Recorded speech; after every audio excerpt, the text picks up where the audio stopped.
Okay, recording. Thank you very much.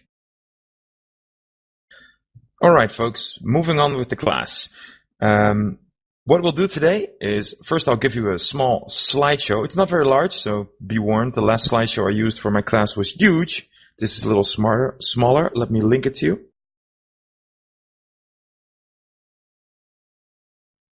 It's a Google document. Oh, wait, let me see the link work.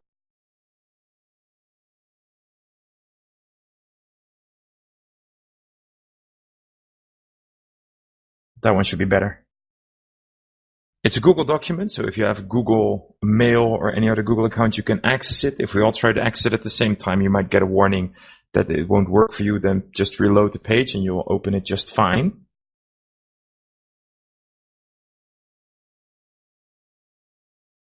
And that second link is to the syllabus. The syllabus is a very aged document on the E-UNI wiki, but still it will give you a bit of an overview of what we talk about in this class, so you can open it or check back on it later.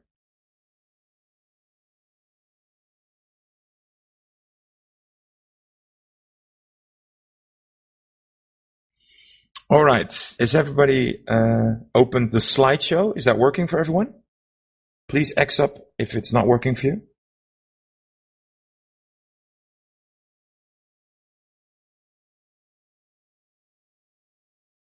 Cool. The first slide, Caldari Ships 102. There's a nice little quote that I took from the Caldari. Yeah, I love the whole Caldari philosophy. I'm a big fan. I've actually been an EVE player now since January, so I'm not extremely experienced. From the start, I flew the Caldari ships, and I've been loving them all the way. And as we spoke of before a little, I've been in the beginning discouraged a little by many people telling me that Caldari are no good ships to fly PvP, or that missiles suck, or other sort of stuff.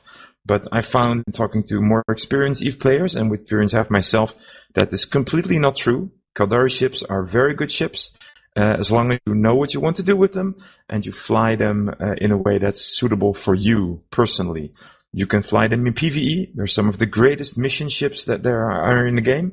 They're great for PvP, E-War or logistics, or even just fighting, and missiles can do a lot of damage and can down you a lot of enemy ships. So don't believe the hype and fly Caldari. Or if you don't, we'll learn as much as you can to shoot us down. We'll see you somewhere in space and enjoy ourselves, I'm sure.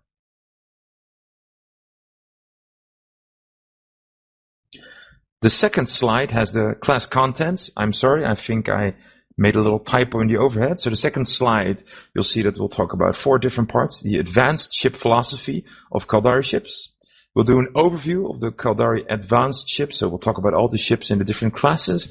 And then we'll talk a little about Caldari Tech 2 ammunition, so the Tech 2 missiles. And at the end, there'll be time for questions. If you have any questions in the meanwhile, please just post them in the class channel, or pop them in a mumble when I'm quiet or posting a link or nothing. That's quite fine. Don't hesitate to ask. Or tell, by the way. As I'm a pretty new pilot myself, I find that these classes are just a learning experience as much for me as they are for you, I'm sure. So don't hesitate to ask or tell anything that you know that I don't. We move on to slide number 3, the advanced ship philosophy. Some of you might know something about the Caldari ships, or visited one of the Caldari 101 classes and have already learned that the Caldari are about shield tanking. They're about long-range attacks using hybrid turrets, hybrid shelling, or missile weapons. The ships, well, I find them beautiful myself. Some people find them fugly, or some other nasty term for our ships. But yeah, they're very specific kind of ships. I find them to be very nice. The advanced ships, so the Tech 2 ships, are advanced. Why are they advanced? Usually because they're an extension of a previous ship or a variant thereof. What we'll find a lot in the advanced ships is we'll find ships that are just better at the same role, at the same part they play, or are something really mixed up and different.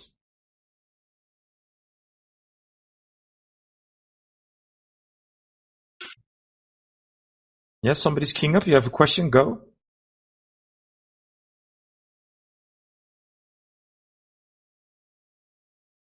No? Okay, now we'll just continue, no problem.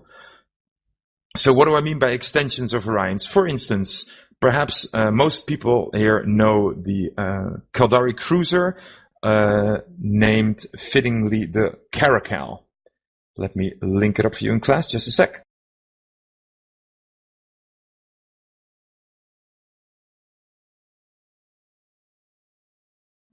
So you click the link and then you can click the picture to view it. It's an odd-looking ship. The Caracal is one of our standard cruisers. It is a missile boat, allowing you to fit the rapid light missiles to fight frigates, the heavy assault missiles, short range, more DPS, or just the heavy missiles, longer range and a little less DPS. If you've been into some of the Shadow fleets, a guest FC that we've had recently, there have been a lot of these Caracals used. Excellent ship.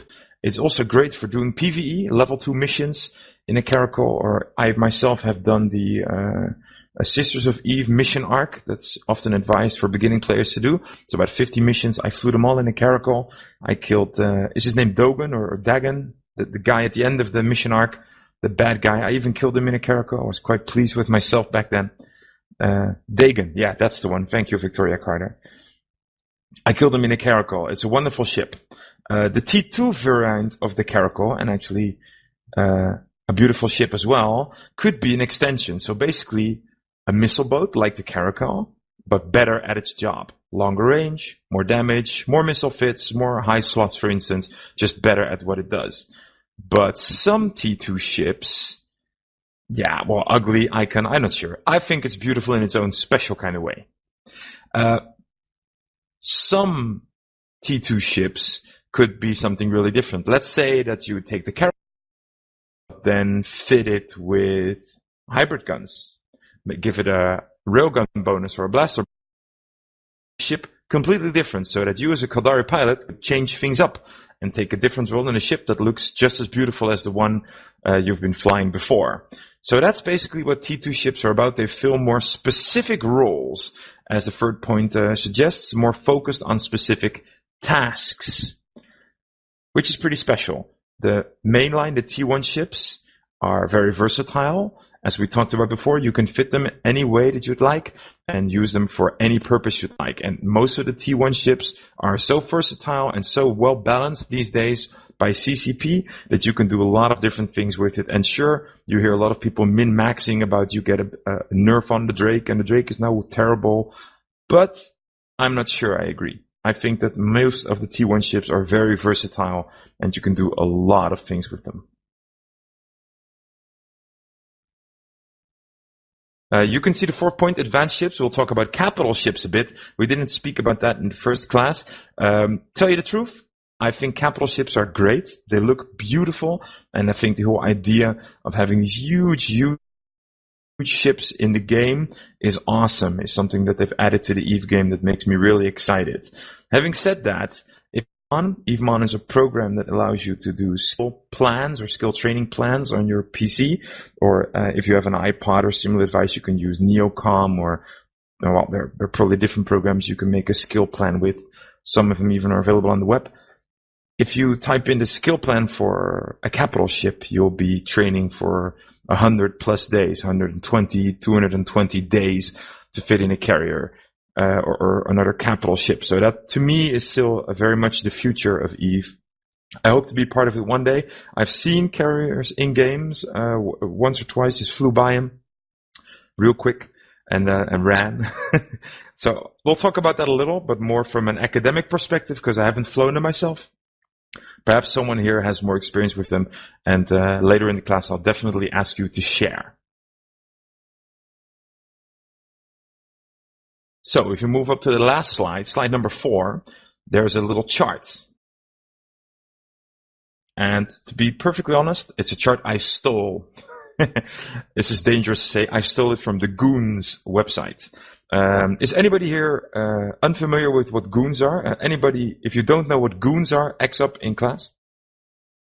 Burning Jita. Jita? You mean the system Jita? Yeah, didn't they burn it? Yeah, they did, and a lot of other people with them.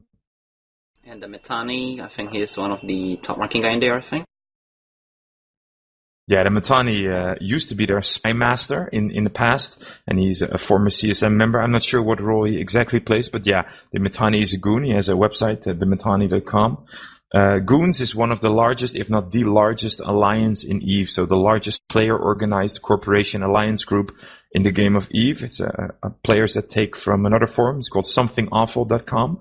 It's a forum where people make Photoshop fun and phone ridiculousness and well, all sorts of stuff that you hear on popular radio these days. I'm not sure I completely agree with their humor, but there are specific kind of people that know each other from outside of EVE through this forum. They form an alliance in EVE, and they're one of the biggest ones. The Mittani is part of them. They have a lot of a big reputation for the past and the wars they do in the sovereign nullsec space. They do have a big website. I'll post a link to you. Give me a sec.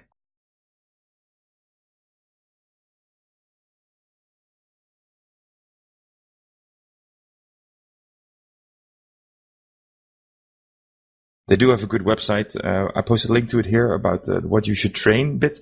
They have a lot of on the websites for new players like myself and perhaps some of you as well to learn from. Yeah, thank you for the link to Goonswarm and Makuro. That's excellent. So I stole it, and it's probably dangerous because, well, Goons, big alliance, they might shoot me, but oh well, who cares?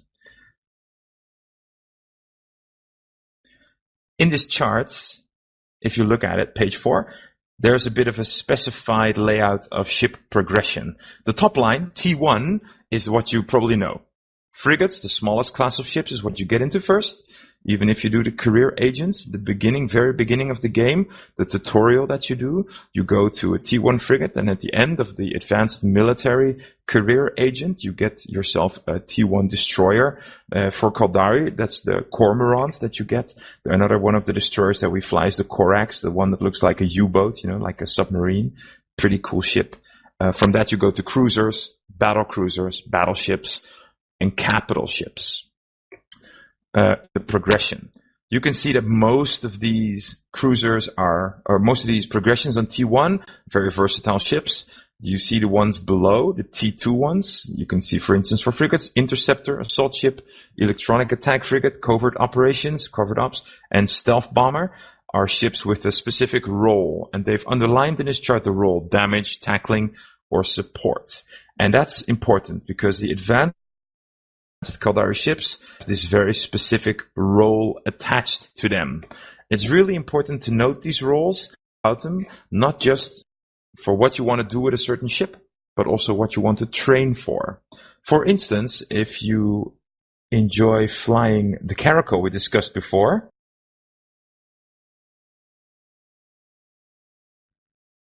give me a sec.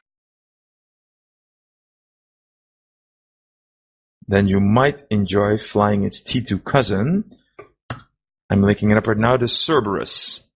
The Cerberus is an advanced cruiser, a heavy assault ship. If you click the link in the class channel, it will open to the ship information window. If you click the prerequisites tab, you'll view with me the prerequisite skills you need to fly the Cerberus. On my current character, I would need 42 days to train to actually be able to fly the ship. Yeah, that's pretty long. It's a month and a half on it. So that's pretty long. The primary skill you need is Caldari Cruisers level 5. Well, that's basically something we understand. If you fly a Caracal, you need Caldari Cruisers too, the skill.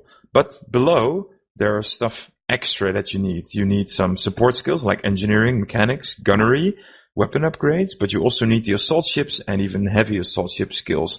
These skills are focused towards the role of the ship. Yeah, Falca, you asked the question. Whenever people refer to hacks, they refer to heavy assault cruisers. That's correct.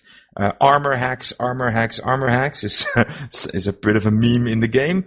But yeah, a hack is a heavy assault cruiser. So in the game, they refer to it as a heavy assault ship in the market window. But yeah, hack, heavy assault cruiser.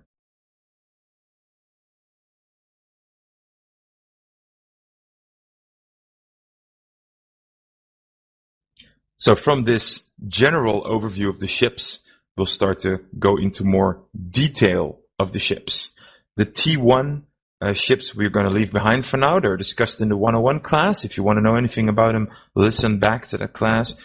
Check out the link for the slideshow. If you don't have it, I can post it to you a little later on the 101 slideshow. T2 ships. We'll start with frigates.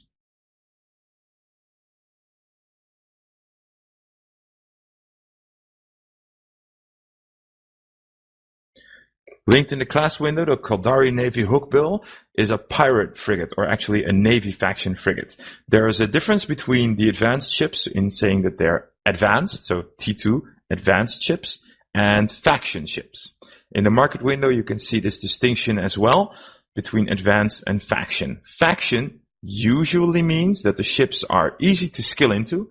So if you check out the Caldari Navy Hookbill, for instance, it's not a difficult ship to fly. You need Caldari frigates level 3, spaceship command level 1. So as a starting Caldari pilot, or even a different race pilot, you can train into that really quickly and should be no problem for you to fly it. The Caldari Navy Hookbill is an upgraded frigate. It's usually stronger than many of the other frigates. It has much more extra abilities to perform, hence the price. It's expensive. Normally, the Caldari Navy Hookbill started its life as an LP award, a faction reward, which you could get if you did faction warfare or other missions like epic arcs for a specific race. So for the Caldari Navy, for instance, you could get LP and you could earn the right to buy a hookbill. These days, they're sold heavily on the market, especially in the trade hubs. They're usually a little cheaper.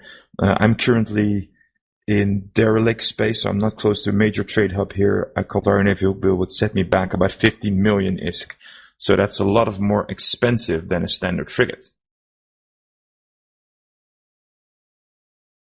Now, why would you fly one? The Caldari Navy Hookbill has a lot of extra damage. Actually, it receives 100% extra damage to kinetic missiles and rocket damage, and 50% to other damage types at max skills, which means that if you're skilled up to fly with the right support skills, you can do a lot of more damage than, say, a Condor of the same type. And I mean a lot of damage. Adding to that, it has a pretty good tank ability, so you can make it an impressive little tank. Sure, expensive, but flown a lot. There's a lot of controversy about the Hookbill. Some people love it, some people hate it. Actually, I know of a few FCs that we've had recently, like what's his name, Mangala Solaris of RVB has this stated as one of his favorite ships in one of his posts. And yeah, it's a great little frigate. A lot of extra firepower there. So that's our Navy faction frigate. We also have a pirate ship.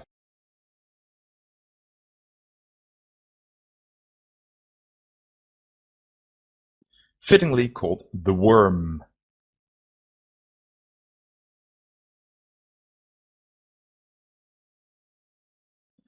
The Worm is an upgraded Merlin. It has the Merlin hull, as you can tell, but it's a little better than that. It's also not too difficult to train into, but it is a cross-trained ship. You need the Caldari frigate skill to 3, but you also need the Galente frigate skill to 3.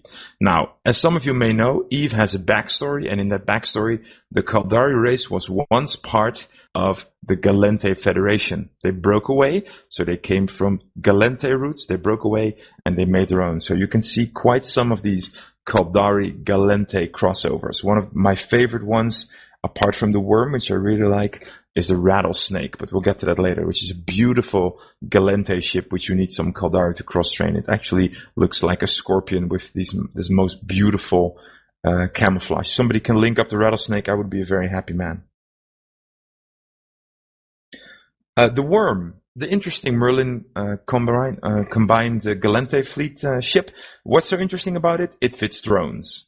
For every level in the Galente frigate skill, you get a 5 cubic meter drone bay capacity bonus. So you can actually fit a lot more drones.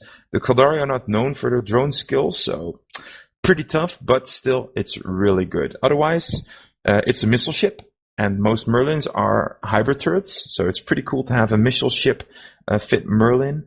It gives you a velocity bonus to rockets and missiles, so that's basically a range bonus together with drones. So yeah, you could make it a really interesting light missile ship, long range, shield resist bonus from the Merlin. Get your drones for fighting things up close. There's a lot of options to use the Worm. It's a pretty nice ship. Oh, thanks, Victoria, for linking the rattlesnake. Everybody, click that rattlesnake link with me. Blow up that picture of it in the 3D window and just look at how amazing this looks. I love it. The rattlesnake, in my opinion, is one of the best PvE ships out there. It's amazing.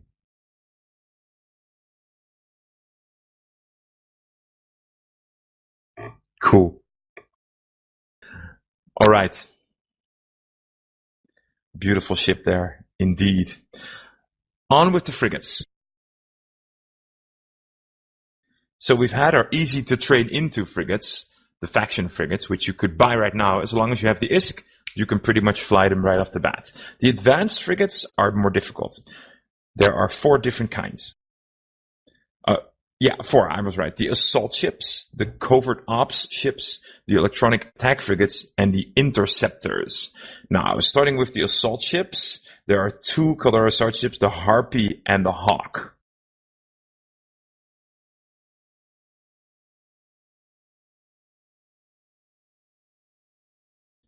Yep, Merlin hulls, both of them.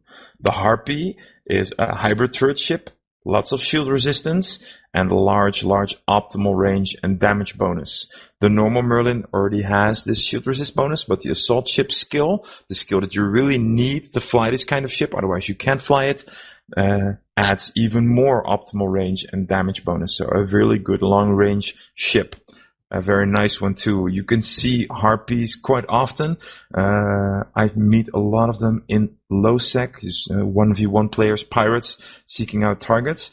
The range bonus allows it also to fit blasters instead of railguns. So blasters are the short range, high DPS weapons of the hybrid turret. If you fit those on a Harpy with the range bonus, you could still easily sit at about 15 kilometers from a target and give some formidable firepower with it still being out of range of their short-range weapons, which is really nice.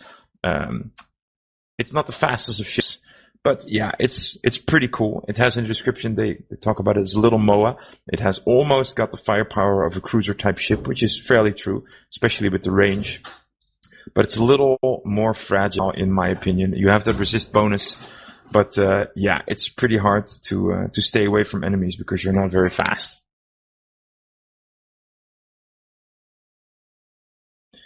The Hawk is again a missile variant of the Merlin. Beautiful ship, especially fit with missiles, and I do love my missiles. I see the Hawk very oftenly in the PvP settings, low sec, but also in high sec. War targets, flying Hawks fairly oftenly. It's pretty decent ship. You can fit a nice Hawk with rockets, T2 rocket launchers, a micro warp drive, and a shield booster, and you can do a lot of nasties with this. So a very nice ship.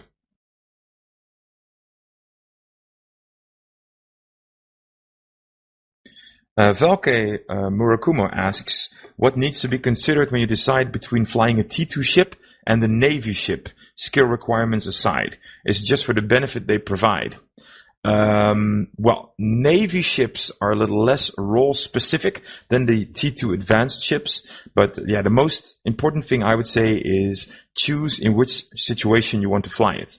Are you going to the level 4 missions? Navy Raven, beautiful ship, very, very expensive, but even much better than the normal Raven, which is already a great level 4 mission ship. You want to fly the fastest of the fastest ship in EVE and just zoom around your opponents, or even blast through lower level missions real quick, then perhaps you should try one of the Interceptor class ships. Very specifically, a normal frigate with a micro warp drive can make you go 2,000-3,000 meters per second. A good interceptor can easily make you go 12 kilometers per second, moving so fast. But the ship will only be good in that role. An interceptor is a tackling ship. So basically for fleets or for small gang work, you are supposed to be the guy to tackle. So if you want to do some shooting, might not be the best ship for you. So yeah, it's very role specific, whereas the Navy ships are just usually a much better version of the ship you get for those with enough iskies to spend on it. Again, check out what you want to do with a certain ship. The ship is a tool. and you can use the tool for whatever job you want it to do. But make sure that you get the right tool for the job.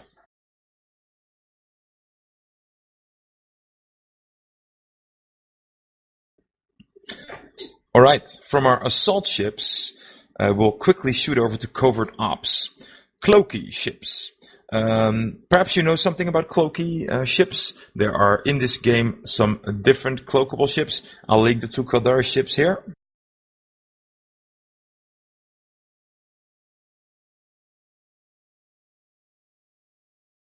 The Buzzard and the Manticore, both cloak ships. Now, using the cloaking skill and the prototype cloaking module, or the one-up module of that, there are 3 different kinds of cloaking modules.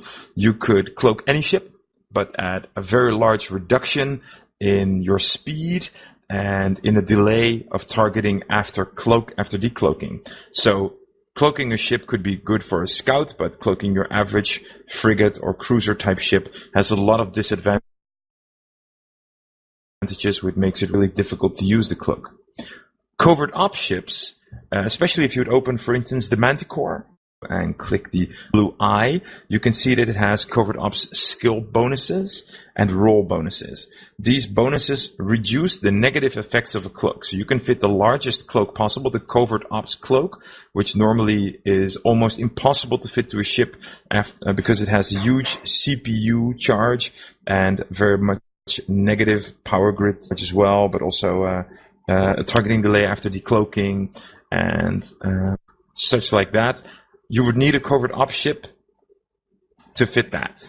So you can use this, for instance, the Manticore, which is a stealth bomber, fit a covert ops cloak, and have yourself just that, a stealth bomber. You can warp cloak, drop in, decloak, shoot your enemies, cloak up, and be gone, which is really cool. People use this in bombing runs with smart bombs, which is really devastating stuff. And you can read a lot about that, and there's even some YouTube movies about that, which are pretty amazing stuff right there. So, yeah, have a read into this full class of ship. The Manticore has a bit of a kestrel hull. Slightly different, though.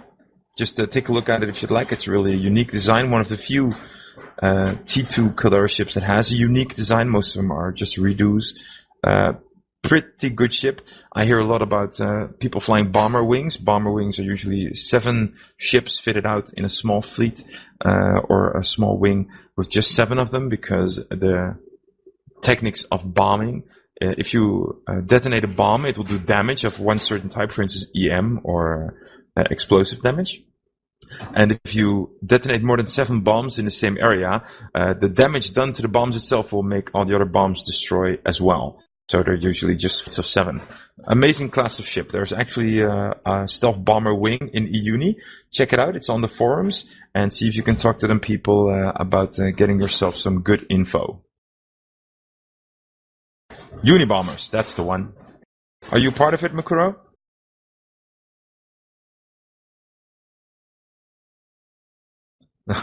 Getting there, huh? Yeah, it's a long train time for covert ops, but it's good fun. The Buzzard, the first ship, is a scouting probing ship. You know the hull. It's the oh man, did I lose my word? What's it called? Not the Kitsune. That's a T2 ship. The Buzzard hull. Come on, guys, help me out. What's the hull called? The T1 hull. It's a Heron. Go again? The Heron, yeah, thank you very much. It's a Heron hull. The Heron is a scouty probie ship. I used it mostly in the beginning of my EVE career to probe out sites, or probe out even black holes, so wormholes, to open them up. The Buzzard is a cloaky ship just like that. I've not seen it used, actually, ever, because it's not a very good combat ship, and I like to fight. Then again, you can deploy sinosaural fields with it, which can make it an interesting ship for nullsec corporations. A sinosaural field, or a sino, is something that people use to warp into any point in space. It's a module that you can carry in your ship and drop it in space in nullsec or lowsec, and people can jump into that location without needing jump bridges. It's also the only way of transporting capital ships, or especially Titans, because they can't fit into a jump gate. So we use gates Capital ships don't. They have to use sinos or jump points themselves. Otherwise, they can't go anywhere.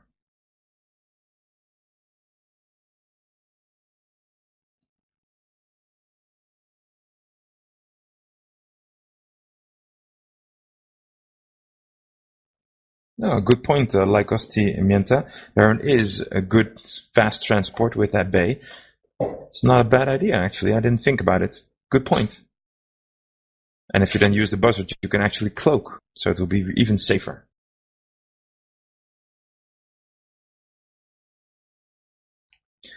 The Kitsune is the electronic attack frigate of the Caldari, which means it's an ECM ship.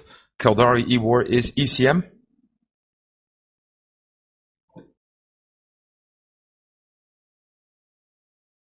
Oh, just reading the chat. Yeah, well, true.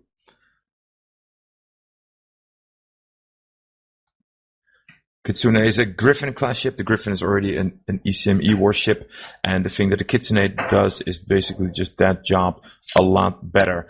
It will get you an ECM range bonus of 12.5% per level of the electronic attack ship bonus, and you can get much more cap in your Kitsune. So that's a pretty decent ship for that role. I'm not much of an E-War pilot myself. I've seen Kitsunes as part of fleets, and they frustrate the heck out of people. So if you fly one of those, make sure that you have your friends with you, because people will not like you for it, that's for sure. Now on to more T2 frigates, and some of my favorites, the Interceptors.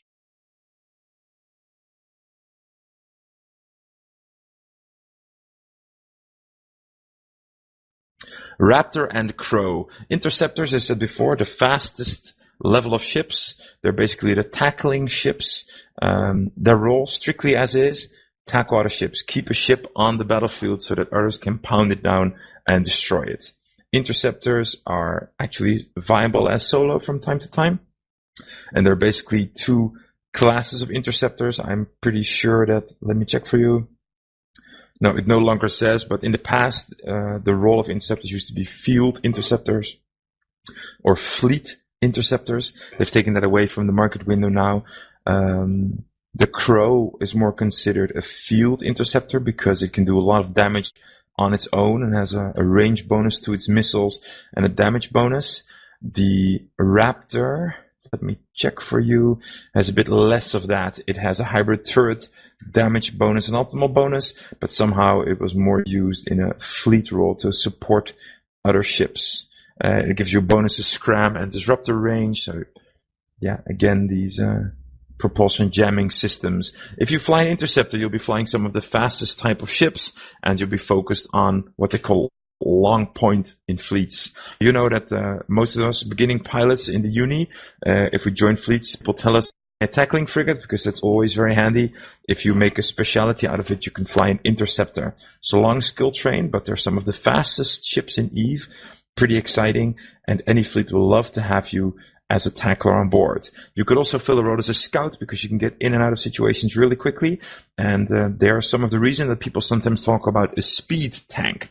We've talked a bit about shield tank or armor tank in the past, but an interceptor actually has the option of doing a speed tank, going so fast with such a high velocity and transversal that guns or even missiles won't be able to hit you because you're just too fast.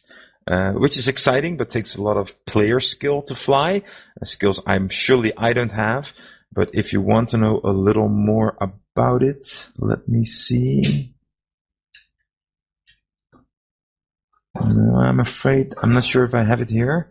The Interceptor article. I've got an EVE Ultras article about T2 frigates. I'll link that up for you.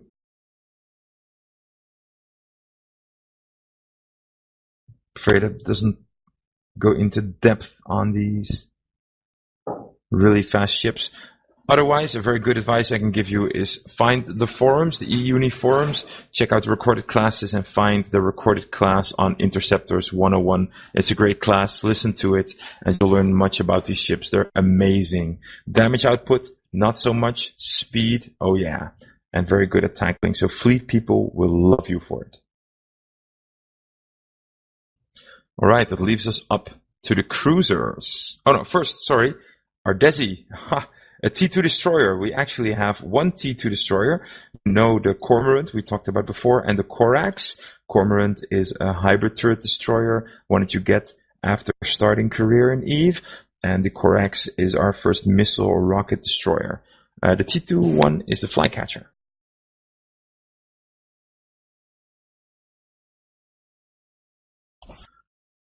Yeah, go ahead. No, just keying up, no problem. The Flycatcher is an Interdictor. Interdictors are on that little table I showed you before, the step after Interceptors. An Interdictor is a ship that's used for tackle, keeping other ships on the battlefield. Flycatcher is a fairly fast ship, and even due to its speed can hit its target because it's a Cormorant with missiles, which is pretty good if you're not that highly skilled into the hybrid turrets.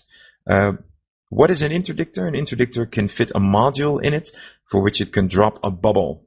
I'm not sure if everybody knows what a bubble is, but a bubble is basically a big sphere in space which insta-points every ship within it under normal circumstances. So you can't warp out. You can move in the bubble, but you can't warp out of it. The Flycatcher can drop one of these. It's a high skill train for an Interdictor, but they're very much used ships, especially in nullsec, where these bubbles operate. If you've ever been into a fleet in nullsec or one of Gareth Corellian's suicidal drunken roam fleets, you've often run into these bubbles. I've done so myself and lost a few ships there, because you can't warp out and people start bombing you or doing nasty stuff. The Flycatcher, next to its bubbling role on itself, is a pretty popular ship fitting a double webs, so 2 stasis webifiers, and can actually be a really nasty ship to hold down frigates or other ships with that, making sure people can't move, can't warp out, and just shoot them down because of its damage doing capabilities in a sang. It's a nasty ship too. I must say that the Cormorant is the Cormorant hull. If you take a look at the Flycatcher, is one of the least attractive Caldari ones in my opinion. It's still nice, just a little less cool in my opinion.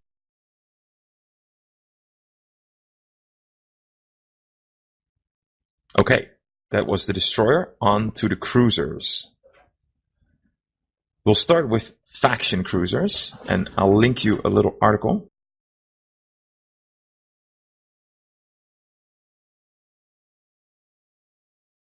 Yeah, you may think it's the best looking, but that's not me.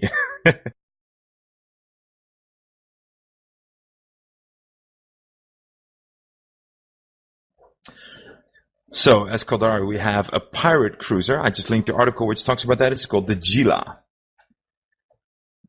The Gila is a MOA hull as a pirate cruiser. So the skill train is not extreme. You can get into it a little faster. You need the Galente cruiser skill as a Galente cross, same as with the ship we talked about before. Oh, my memory's failing me. As the Worm, yeah. There we go. Gila has a shield resist bonus for its Caldari and a drone to hit and damage bonus for Galente's skill level. It's a missile boat, so a MOA with missiles and pretty good at drones. It's an awesome ship. I see it around a lot. Many people seem to fly it, mostly against me. It's a bit of an expensive ship, but yeah, with a 400 cubic meter drone bay, 125 Mbit per second, you can fit at least 2 big flights of drones in there and do a lot of damage while wailing away with your missiles. A very effective cruiser. Sadly, it's expensive. It's very expensive. Some go for about 250 to 300 million ISK. Per piece. So yeah, easy to train, expensive to fly. Navy ships. We have the Caracal Navy issue and the Osprey. All right.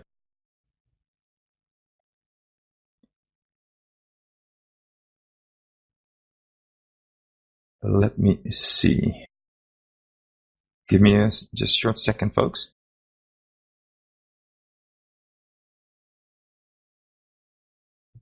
All right. The Osprey Navy issue is a missile boat. It's actually pretty interesting because the Osprey is not an attack ship as we use it in the normal cruiser hull, but more of an logistics ship. The Navy issue one has a lot more of attack hitting power. It's a really fast Caldari Cruiser. They say it's the fastest Caldari Cruiser on the field. So speed is a big issue here. You can fit your assault launchers, heavy missile launchers, or even light missiles, rapid light missile launchers to it. You get a big range bonus, velocity bonus, and a rate of fire bonus. So you'll be shooting fast, going really quick through space. Fairly popular. I've seen it around a couple of times. 75 million ISK. Not too cheap, not too expensive, good for missions. The Caracal Navy issue is basically one step up or down from the Cerberus we spoke about a little before. You get more of a missile bonus on damage. You get a 6 high slots for 6 launcher points, your 5 mids and 4 lows. Easier to fit, more all-round ship. Easy to get into, a little more expensive. The Caracal Navy issue is one of the few ships that if you're skilled properly, you can probably do a lot of level 3 missions on, so it can earn itself back fairly quickly, which is something people like. I have not seen them around in PvP arenas much, probably because of the cost effectiveness. I'm not too sure, but definitely give it a look if you like flying the Caracal or you like doing missions. It's a little safer than shooting up to that Drake right quick. Because Drakes in missions, people, especially war targets, try to hunt you down often. The advanced cruisers are divided into 5 categories. We have our heavy assault ships, heavy interdictors, logistics, recon ships, and strategic cruisers. The Caldari heavy assault ships are the Cerberus we talked about before, and the Eagle. Let me link them up for you again, so you can just have a little look. Alrighty, the Cerberus we spoke about before. It's a Caracal hull, heavy attack ship, so a lot more damage and a lot faster launching time, a heavy hitting missile ship. The Eagle is a MOA class ship, so it looks just like the MOA. It keeps the hybrid turret, so it doesn't change it up to missiles, and it's very effective with an extra range bonus. I hear a lot of people flying a Beagle or Bleagle, a Blaster Eagle, which means that you fit your short-range weapons for a huge DPS, but with the optimal range and the right skills you get, you can really have a very interesting long-range hitting heavy damage monster. The Eagle is a very, very popular ship to fly in gangs or in fleets as a damage dealer ship, and it's one of the ships I'm looking forward to getting into because it's completely awesome to fly. The skill training is a bit long. We talked about it before. Same with the Cerberus. For my character, I know we talked about this before. It takes about 42 days as current to train into it. I hope some of you are closer to it. You need high skills like engineering and mechanics 5, spaceship command 5, and Codori Cruiser to level 5 to even be able to fit into it and then train these assault and heavy assault ship skills. So yeah, a long train. But in case of the Beagle or Eagle and the Cerberus, definitely worth it for damage dealing ships. They're awesome, awesome ships. So have a look into those. I can highly recommend them to you because they are really great ships to look at. Heavy interdictors. We have only one. A heavy interdictor is just like we spoke of with the light interdictor. It can light a bubble. The normal interdictor class, the destroyer hull we looked at before, the Flycatcher, drops a bubble where it left, and if it flies on, it can fly out of its own bubble. The Onyx, the heavy interdictor, carries a bubble inside. So the center of the sphere in which you can't warp out of is the actual ship. So anywhere the ship goes, you have an instant bubble. Nobody can warp out. So you set up your gang anywhere in space that you like, and you hunt down targets that fly by. You can draw them out of warp if they warp by you, set them off at a gate or a station, and you're pretty much the big cheese, because people will drop out and you can get lots and lots of fights. So a popular little ship, the Onyx. It's a nice looking one too. We have a T2 Logi ship for the people that love to fly Logi. Blackbirds are the normal T1 cruiser hull that we use for this. The Basilisk is a very nice logistics ship that we can get. into as Caldari pilots. It's probably the best shield reinforcing, so the shield logi in the game. It's used very oftenly. One of the great uses that it has, especially in nullsec alliances, or even in ISAC sometimes, is that it can reinforce the shields of a POS. POS is a player-owned space station, and the Basilisk is one of the best and only two non-capital ships that can reinforce the shields of a POS.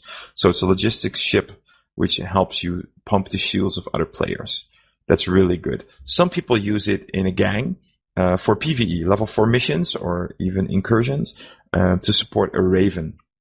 I've known a guy in EVE who flies a Navy Raven for doing missions and making lots of iskies, and he has an alt character trained up for a Basilisk, and they fly side by side and do missions even faster because the damage to his Raven will just not get through because of the shield logi that he's getting. Pretty cool. If you want to fly one in PvP, think about it and get friends. You really need them. Because your ship will mostly be primaried in a fleet situation, because they know that if you're down, then they can easier down your buddies in the other ships.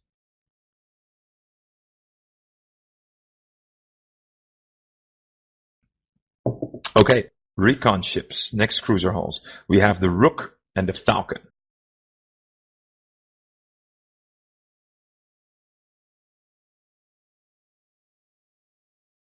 Tell you the truth, guys, I don't know too much about the Rook. It's a recon ship that has good ECM. It can fit missiles, has a good bonus to missiles. Actually, its target jammer strength plus 30% makes it the most excellent ECM ship out there. But the Falcon somehow has this huge, huge rep. People fear the Falcon. They fear it seriously. It can pack a cloaking device. Once uncloaked, it can deploy ECM jammers out there with great speed and huge, huge range, and just knock out ships out of a fight. So a part of a fleet or a small gang, it's enormous what the ship can do. Of course, this is really terrible because everyone out there trying to fight you or your gang or your fleet will target you first. People don't like Falcons. They really don't like you. So if you're in a solo or small gang situation, just run away. I think the Falcon is probably a pretty much PvP-based ship. I have not seen many PvE uses for it, but yeah, it's feared out there. People dread the Falcon.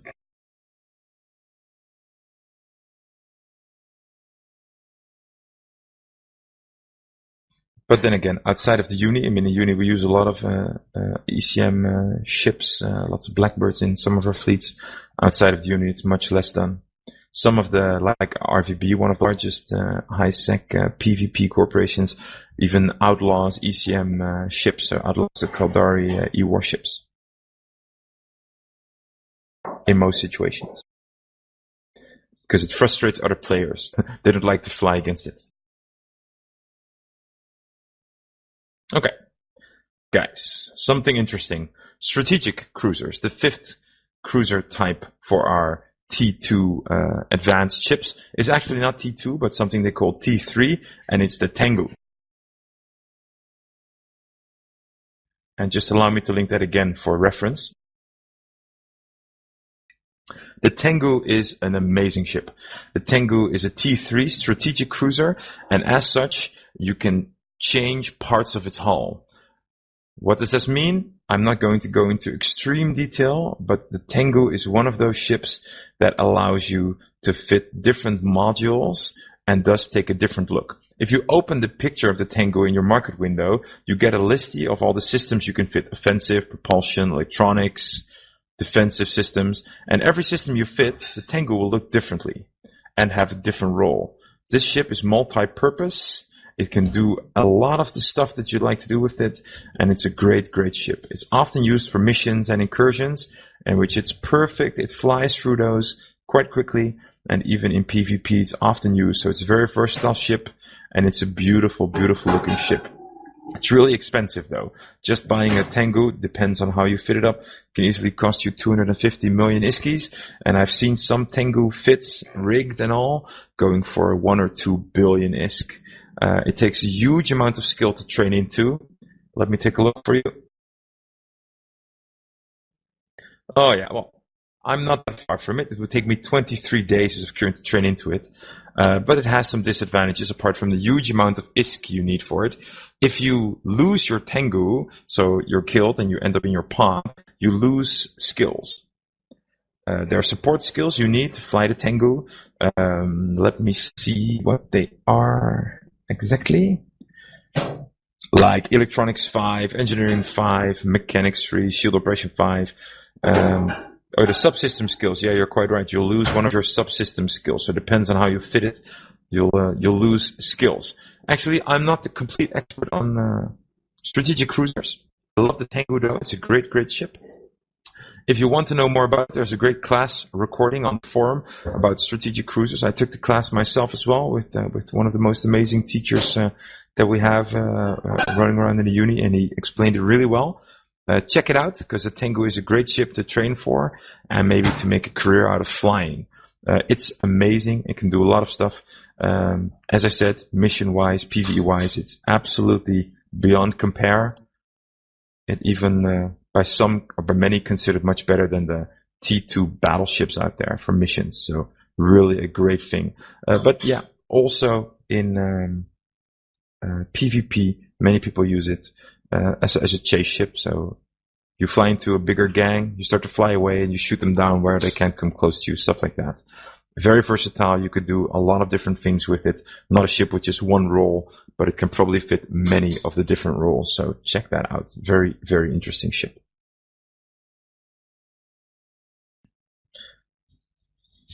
All right. I'm not boring you guys, am I? I don't see many questions. You don't have to ask questions, but just let me know that I'm not boring you. It will be fine.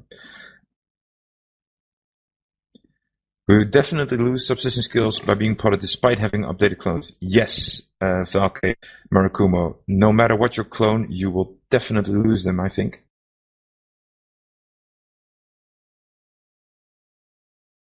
No, you don't need to be potted. You just need to lose your ship. Oh, thank you, Doug. Yeah, but flying a Tengu might just be worth it. Just look at what it can do. It's a pretty amazing ship to fly, really. It's out there, by far.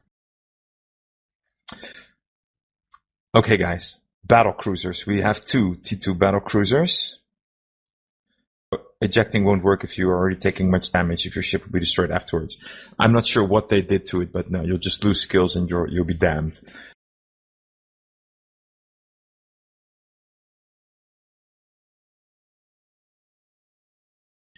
The Nighthawk and the Vulture are 2 battlecruiser T2 ships. No faction battlecruiser ships right now for Caldari, so no luck there. They're both ferroxyls. The Nighthawk is a missile boat, dedicated missile boat, which is especially good flying against smaller targets, so flying against frigates or even cruisers. It has a huge tank. Both the Tech 2 ships, battlecruiser ships, are command ships, which means that they're built to last in fleets. The Nighthawk is a ship that can actually do a pretty good 1v1, so it's pretty good as a solo ship or a small gang ship, but better as a command ship in the field. The Vulture, the second one, is a fleet ship all the way around. It gives huge bonuses for long-range battleships, so you can have your rock gang, the long-range hybrid turret gang, fitted with real guns, fly your Vulture in there, and you can really do a lot of damage. You can see these command ships fitted with command modules to give other ships bonuses. So your job on the battlefield is not to win or kills for yourself, but to make others fight much better than you can. And as that, they are perfect ships. I don't have much experience with them. I see Vultures around fairly frequently in these long-range gangs. So pretty nasty, Naga gangs, for instance, or even rock gangs, battleship gangs, pretty nasty stuff. Expensive ships, 200-300 100 million iskis easily. So mostly fleet gangs. Large alliances field them. Difficult.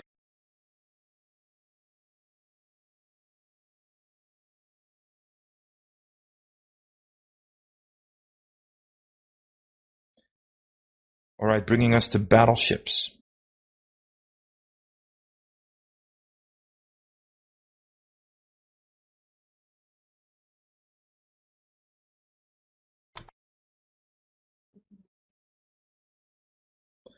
So, pirate faction battleships, we have the Rattlesnake, linked it before. I'm gonna link it again, because it's beautiful. Very good level 4 incursion missile ship. Check it out, it's beautiful. Just look at it again.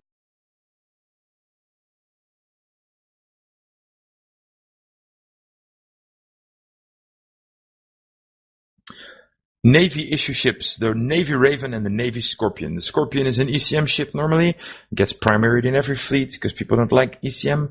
The Navy issue is much more of a battleship to do with offensive firepower. So sure, it abandons the E-War a bit. You can fly a major tank on it and make a pretty good offensive ship out of it. Interesting, if expensive. Not difficult to train into, so this is good. But you don't see many of them flying around. Much different than the Raven Navy issue. It's like a Raven, but better, bigger, pardon me, and more. Gives you a rate of fire and velocity bonus, a pretty big bonus to range. Yeah, it's a bigger Raven. That's basically what there is to say. If you want to fly missions and you're serious about it, the Raven Navy issue is a bigger, better version of what you get. Be careful though. People make a sport out of shooting them down. So finding you in mission sites and shooting you down in a gang is a sport for some people. Be careful, be smart, think of your alignment, think of your warp outs, think of having an alt there to do something for you to help you out, or flying in a small spider fleet, for instance, with other unistas to make your time safer. Because people will find you and they'll try to kill you. The advanced battleships come in 2 tiers, Black Ops and Marauders.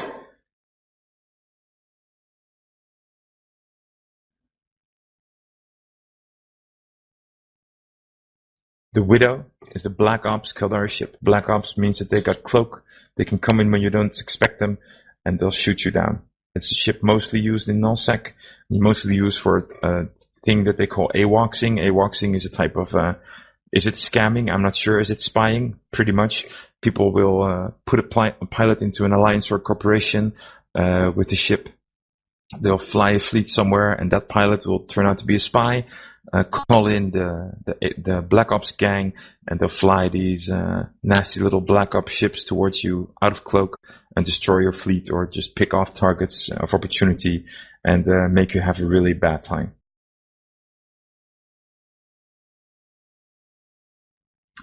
The Golem is a Marauder, an advanced battleship. It has a big bonus to target painters, which is pretty unusual. I'm not sure if everybody here has ever flown with target painters. I tend to use them sometimes on frigates or cruisers that fit missiles to get me more damage and longer range and easier to hit such things. The Golem has a huge bonus to it. I've heard a lot of people talk about how the Golem is a good ship to fly your missions with. And some people say it's hard to find better than the Golem for missioning. Personally, I say Tengu, Tengu, Tengu. Yeah, thanks, Icon. Thank you for being here. We're almost wrapping up, so but thanks. So I'm not sure if I like the Golem that much. It's a Raven hull. It's a pretty ship. You have 3 utility high slots that don't fit you any weapons. Yeah, it does have huge bonuses, but you have to really look at what your Tengu can do for you and how you can change up on it. It has something to do with speed. The Golem, it's not very fast. It has huge tank, shield resist, so it's a very good ship to do your missions with. You can just keep on going and do them. Maybe spare some time there because you don't have that speed.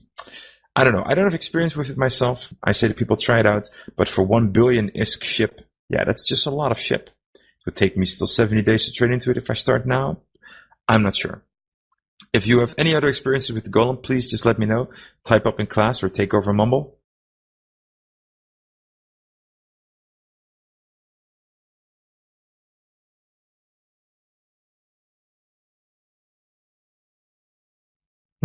Well, you're a Galente, you definitely don't want to train into a Golem. Get yourself a Rattlesnake, man.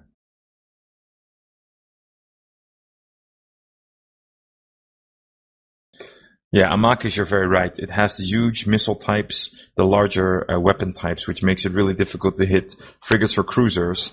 So it will be really difficult in missions where you often fight a bunch of cruiser hulls and a few bigger ships. Those small ships will just be impossible to destroy, where a Drake or a Tengu can just fit a little bit of a smaller weapon and get the job done for missions easier. Very good point, Amakish. Thank you.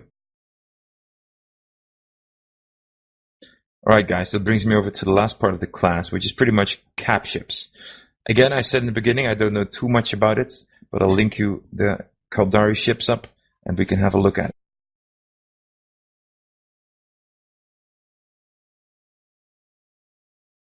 it. The first capital ship class is the carrier class. There are two Caldari carriers, the Chimera and the Wyvern. The Chimera has a bit of a bad rep as carriers go. The Wyvern, I'm not sure about much of its reputation, but I think as a carrier goes, it's much more upped. What are carriers used for in the game? Carriers are fleet ships. You can only do them in null or low sec. There are no high sec capital ships. They don't warp through gates. They use these sinosaural feeds, the sinos, so you need to have another ship scout out for you. You can jump somewhere, and then combat can start. Carriers don't do much damage themselves. They usually make other ships fight better. They have something called a triage mod, so you can set them to triage mode. It takes you 5 minutes to get the mod to run. In that time, the ship can't be repped and is really vulnerable. But then again, they fit huge tanks, these ships. They won't easily down. If it survives the 5 minutes, then it has repping for all ships in the vicinity. Which is great. It has huge drone base, fighter bomber drone base, so lots of small drones doing a lot of the killing. They're awesome to have in battlefields for larger fleets, and there are entire classes devoted to this. If you can, check out the recorded class by Shadu, the guy from Pandemic Legion, one of their main FCs, who talks about carriers a lot. Repairing. Remote repping or logistics is someone who can remotely repair your armor or your shield. That's what repping is. So repairing armor or shield boosting or armor repairing. People call it repping.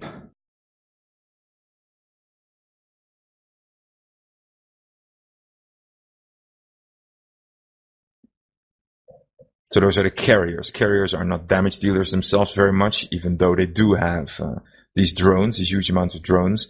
Dreadnoughts, however, are. Caldari have the Phoenix Dreadnought. Nice looking ship, very large, and where carriers have a triage module, the Phoenix has a siege module, a module that will greatly increase the damage that it does, and that it allows other ships surrounding it and closing it in fleet to do. So that's a damage dealer. Many people have told me that a Phoenix can, blow up any other ship, any other subcapital, so battleship or smaller, with basically one volley. So that's huge. I think these are really interesting ships to start to fly. It takes a huge time to train into them. And then I'm not even sure if you can just fly them, because how can you practice? And you can't just set one up. For any of you carrier or dreadnought pilots, if you really look into training them, check out a few of the sites that are about carrier training. There are a couple of them out there. I don't have any linked right here. Make a skill plan, train up to it. It will take you 2-3 months, and then go to the test server. EVE has a test server. You can get into it. It's on the EVE Online website. Check it out. Everything in that test server costs 100 ISK. So you can buy yourself a dreadnought or carrier and check it out, as long as your character has the skills to do it. So make sure that you can, and try out there if you like, for free or almost free.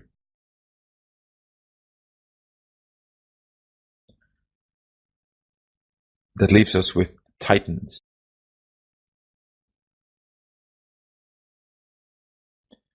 The Leviathan is the Codori Titan.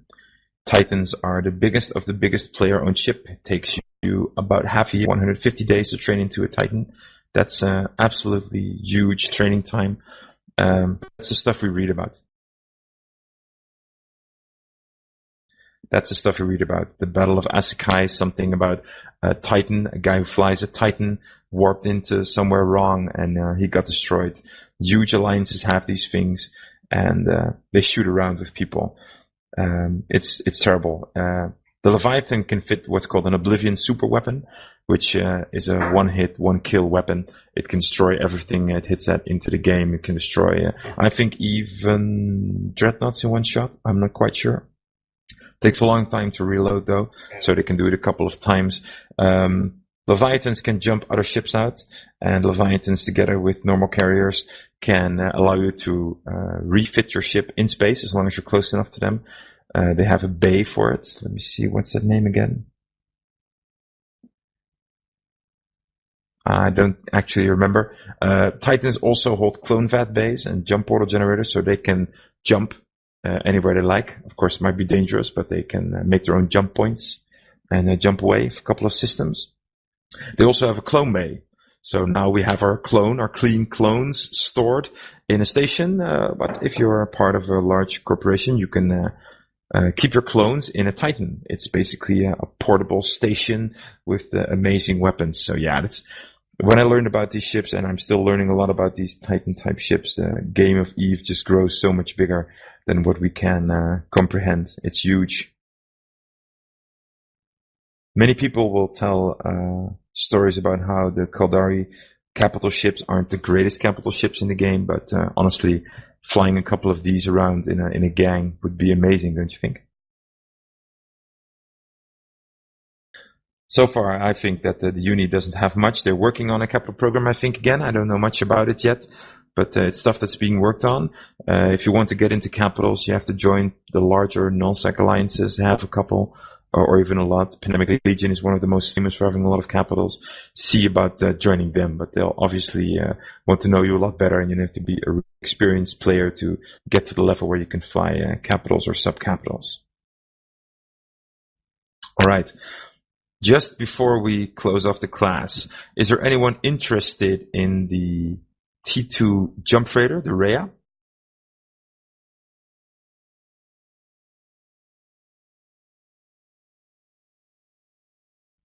Cool. One of the T2 ships of the Caldari is the Caldari jump freighter, the Rhea. It's a really big ship. It has the Charon hull.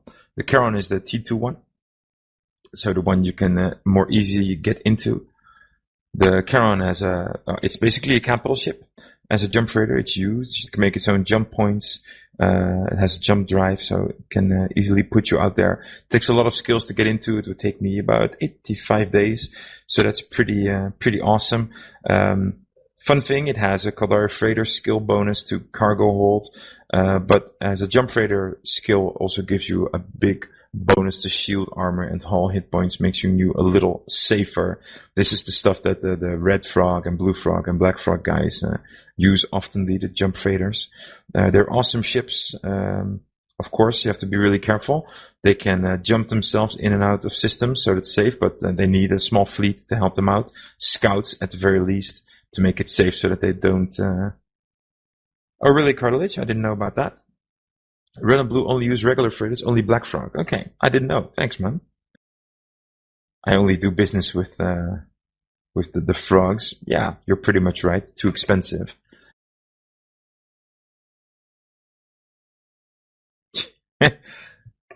Very true. Yeah, black frog do low sec, and I think even null sec hauling. Red frog does high sec, and blue are, I think, the really speedy transport guys.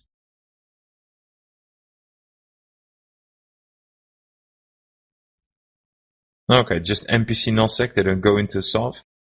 Too dangerous, probably.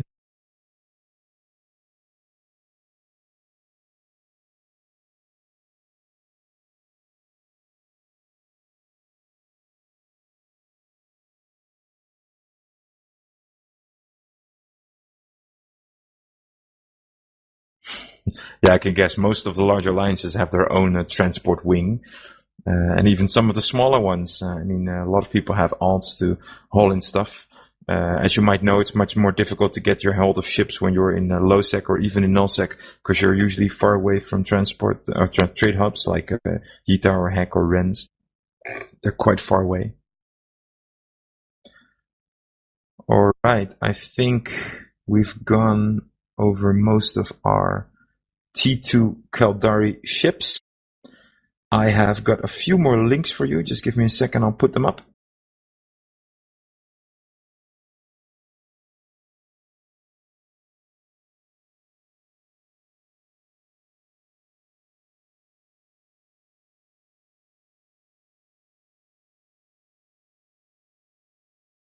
Just some links. The first one is about Caldari ship progression on Eve New Guy website. It's fairly interesting. It's a fellow countryman of mine who made the site, and there's some interesting stuff there. Last one is about it's from Eve Altruist, so Azul Skull of the Tuskers has lots of cool articles about Know Your Enemy. He usually does just the T1 variants. I posted earlier the T2 frigate ones about the attack frigates. And here's one about the faction frigs, so the pirate and navy frigs. Maybe you'd like to check that out. Are there any questions?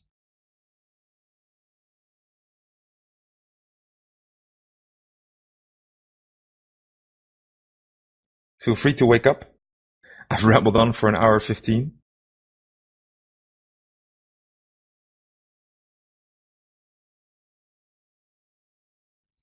Okay, if there are no more questions, then let me end by thanking you very much for joining my class, Caldari Ships 102.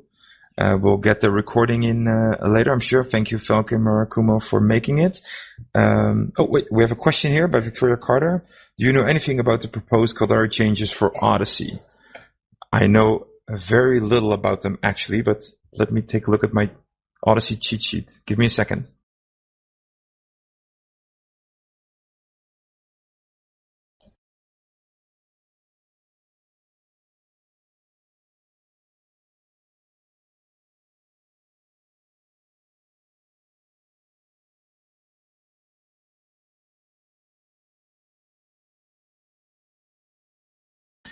What I've heard so far about Odyssey is that they're doing their usual changes to ships.